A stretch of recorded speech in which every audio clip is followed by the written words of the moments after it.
یہ کوئی ایک دو روز کی کہانی نہیں تھی. حالات کئی ہفتوں تک ٹھیک نہ ہو سکے کیونکہ اب تو باقاعدہ آبادیوں پر حملے شروع ہو چکے تھے. افغان وار کی بدولت ہر لیٹسٹ آٹومیٹک ویپن کھلے عام استعمال ہو رہا تھا. اس دوران اورنگی ٹاؤن میں پہلی بار ٹیوب لائٹ بم استعمال ہوا.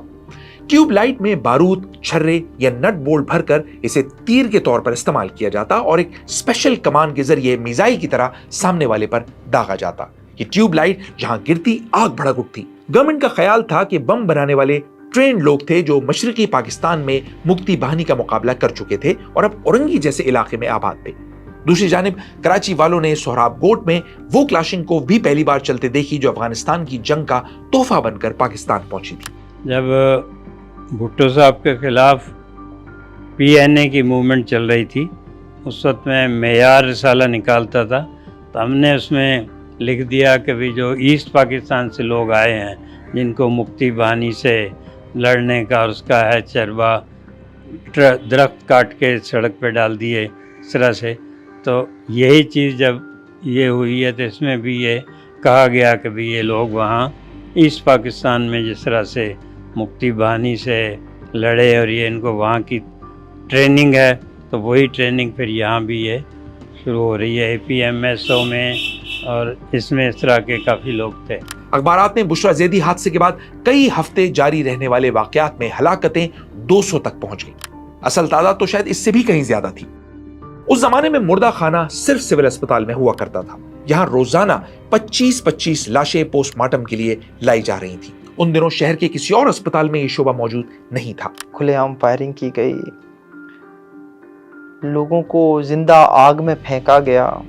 ان واقعات پہ کوئی بات نہیں ہوتی اس طرح. جس طرح سے کراچی میں ہم 12 مئی کی بات کر لیتے ہیں، ہم سانحہ قصبہ علی گڑھ کی بات نہیں کرتے، ہم سانحہ سہراب گوٹ کی بات نہیں کرتے، ہم سانحہ پکا قلعہ حیدرآباد کی اس طرح بات نہیں کرتے. ہمیں کرنی چاہیے.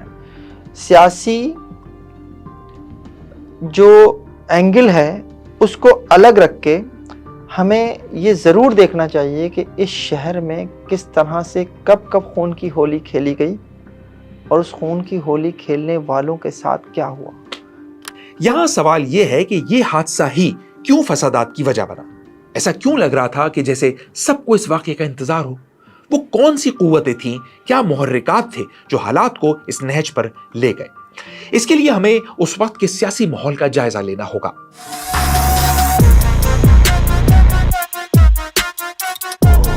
70 کی دہائی ختم ہوتے ہی کراچی خاصا بدل چکا تھا. ملک بھر کی قومیتوں، فرقوں اور نسلی گروہوں کے لوگ روزگار کی تلاش میں آ کر یہاں سیٹل ہو چکے تھے. شہر میں ان کی نئی نسل پروان چڑھ رہی تھی. کراچی اب ایک ملٹی ایتھنک سٹی بنتا جا رہا تھا. اس کے باوجود اب تک شہر کا ماحول انتہائی پرامن تھا. مہاجر آبادیوں میں پٹھان ٹیکسی ڈرائیورز کی فیملی بڑے آرام سے رہتی. بچے مل جل کر کھیلا کرتے. گھر ہو یا محلہ، شہر ہو یا مضافات، دور دور تک فرقہ واریت، عدم برداشت یا تشدد کا کوئی نام و نشان تک نہ تھا. گلی محلوں میں مذہبی رسومات سے لے کر شادی بیاہ کے فنکشنز اور میوزیکل کانسرٹس گلیوں میں شامیانے لگا کر کیے جاتے اور ان میں سب شریک ہوتے. کوئی خوف یا ڈر نہ ہوتا.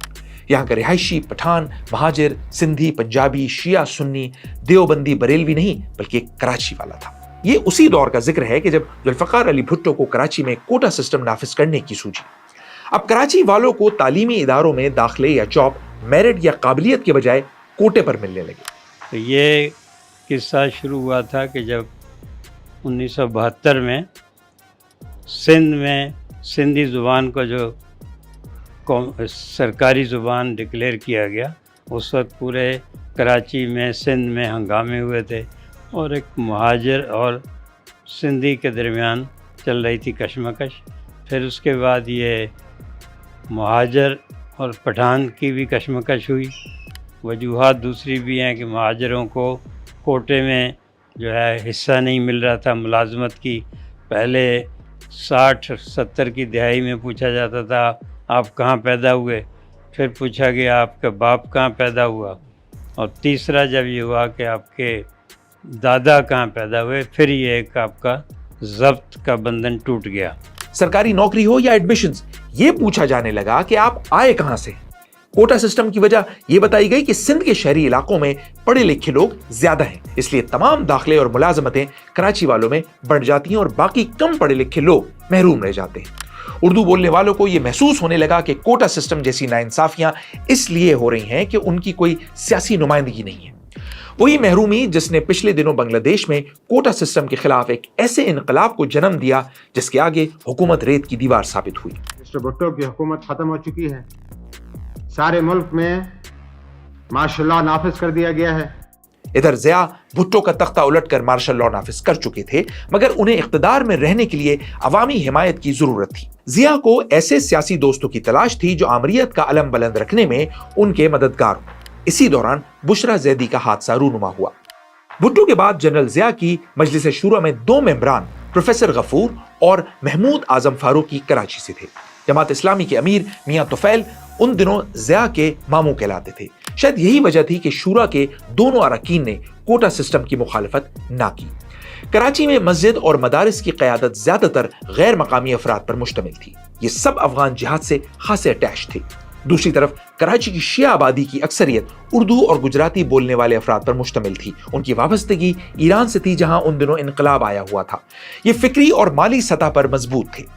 میڈیا، شوبز، بینکس اور دنیا فن و ادب میں ان کی بھرمار تھی۔ اسی تناظر میں وہ کراچی کی آبادی کو جوڑ کر رکھنے کے لیے ایک سیاسی قوت سامنے لانا چاہتے تھے جو ان کے تحفظ میں سیکولر آؤٹ لک رکھتی ہو۔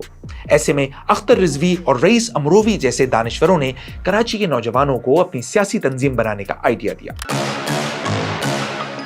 کراچی یونیورسٹی کے شعبہ فارمیسی میں پڑھنے والے الطاف حسین نے 1978 میں آل پاکستان مہاجر اسٹوڈنٹس آرگنائزیشن یعنی APMSO کی بنیاد رکھی۔ کراچی کی مایوسیوں اور محرومیوں کو پرکشش نعروں میں سمو کر یہ تنظیم شہر کے سارے تعلیمی اداروں میں پھیل گئی اور بہت جلد یہ ان اداروں سے نکل کر عملی سیاست پہ آنے کے لیے پر تولنے لگی۔